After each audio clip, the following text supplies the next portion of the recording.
सोचिए, अगर मैं आपसे कहूं कि एक आदमी ने दिन दहाड़े एक विमान हाईजैक किया, $2 लाख लेकर करीब 10,000 फीट की ऊंचाई पर तूफानी रात में पैराशूट के साथ छलांग लगा दी, और आज तक दुनिया की सबसे बड़ी एजेंसी FBI भी उसे नहीं ढूंढ पाई, तो क्या आप यकीन करेंगे?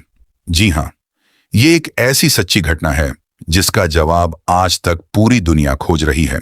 ये है DB कूपर की कहानी, दुनिया का सबसे बड़ा अनसुलझा विमान रहस्य। 24 नवंबर 1971 अमेरिका में एक बिल्कुल आम दिन था। किसी को जरा भी अंदाजा नहीं था कि कुछ ही घंटों बाद दुनिया के सबसे बड़े विमान रहस्यों में से एक की शुरुआत होने वाली है। पोर्टलैंड इंटरनेशनल एयरपोर्ट पर एक आदमी आता है। उसने काला बिजनेस सूट पहन रखा था, सफेद शर्ट, काली टाई, सिर पर काली फेडोरा हैट और आंखों पर काला चश्मा। उसके चेहरे पर न डर था न घबराहट, वह बिल्कुल शांत था। उसने अपना नाम बताया, डैन कूपर। उसने केवल $20 में एक वन वे टिकट खरीदा। यह टिकट था नॉर्थ वेस्ट ओरिएंट एयरलाइंस की फ्लाइट 305 का, जो पोर्टलैंड से सिएटल जाने वाली थी। विमान में कुल 36 यात्री और कुछ क्रू मेंबर मौजूद थे। सभी के लिए यह एक सामान्य उड़ान थी, लेकिन किसी को नहीं पता था कि उन्हीं यात्रियों के बीच बैठा यह आदमी कुछ ही देर में इतिहास का सबसे रहस्यमयी विमान अपहरण करने वाला है। जैसे ही विमान ने उड़ान भरी, कुछ मिनट बाद डैन कूपर ने बहुत शांति से एक फ्लाइट अटेंडेंट को अपने पास बुलाया। उसने उसके हाथ में एक छोटा सा कागज दिया। पहले तो फ्लाइट अटेंडेंट को लगा कि शायद किसी यात्री का फोन नंबर होगा। उसने बिना देखे वह कागज अपनी जेब में रख लिया। तभी डैन कूपर ने मुस्कुराते हुए धीरे से कहा, मैडम, बेहतर होगा कि आप वह नोट अभी पढ़ लें। मेरे ब्रीफकेस में बम है। यह सुनते ही फ्लाइट अटेंडेंट के चेहरे का रंग उड़ गया। उसने कांपते हाथों से वह नोट खोला और उसी पल एक सामान्य यात्रा दुनिया के सबसे बड़े विमान रहस्य में बदल गई। फ्लाइट अटेंडेंट ने जैसे ही वह नोट पढ़ा, उसके पैरों तले जमीन खिसक गई।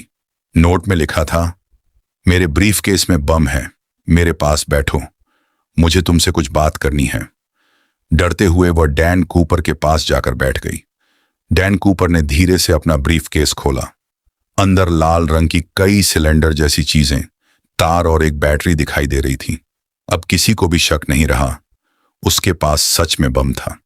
लेकिन हैरानी की बात यह थी, पूरी घटना के दौरान डैन कूपर बिल्कुल शांत था। न उसने किसी पर चिल्लाया, न किसी यात्री को डराया। वह आराम से सिगरेट पी रहा था और अपना ड्रिंक खत्म कर रहा था। कुछ ही देर बाद उसने अपनी मांग बताई। उसे चाहिए थे $2 लाख नकद, यानी आज के समय के हिसाब से लगभग 16 करोड़ रुपए, 4 पैराशूट और सिएटल एयरपोर्ट पर ईंधन से भरा एक विमान। अगर उसकी ये शर्तें पूरी नहीं हुई तो वह पूरे विमान को बम से उड़ा देगा। अब यह सिर्फ एक विमान का अपहरण नहीं था, बल्कि अमेरिका की सबसे बड़ी सुरक्षा एजेंसियों के लिए एक खुली चुनौती बन चुका था।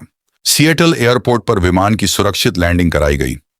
FBI ने डैन कूपर की हर शर्त मान ली। उसे $2 लाख नकद और 4 पैराशूट सौंप दिए गए। इसके बाद डैन कूपर ने सभी यात्रियों को सुरक्षित जाने दिया, लेकिन उसने पायलट, को पायलट, फ्लाइट इंजीनियर और एक फ्लाइट अटेंडेंट को अपने साथ विमान में ही रहने का आदेश दिया। अब विमान ने एक बार फिर उड़ान भरी।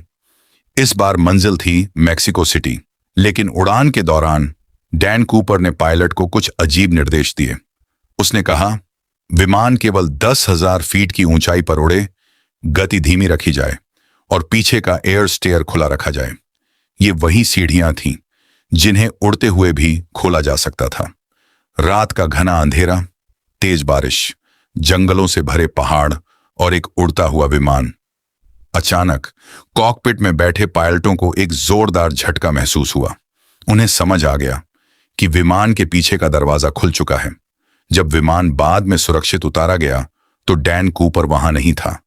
न उसका पैराशूट, न उसका ब्रीफकेस और न ही $2 लाख। वह 10,000 फीट की ऊंचाई से अंधेरी रात में हमेशा के लिए गायब हो चुका था। डैन कूपर के गायब होते ही FBI ने अपने इतिहास की सबसे बड़ी जांच शुरू की। इस ऑपरेशन का नाम रखा गया ऑपरेशन नॉरजाक। हजारों एजेंटों ने जंगलों, पहाड़ों और नदियों में महीनों तक उसकी तलाश की, लेकिन न डैन कूपर मिला और न ही उसका पैराशूट। साल बीतते गए। फिर 1980 में एक छोटे से बच्चे को नदी के किनारे मिट्टी में दबे हुए कुछ डॉलर मिले। जांच में पता चला ये वही नोट थे जो डैन कूपर को फिरौती में दिए गए थे। लेकिन सबसे बड़ा सवाल अब भी वही था, अगर पैसे यहां मिले तो डैन कूपर कहां गया?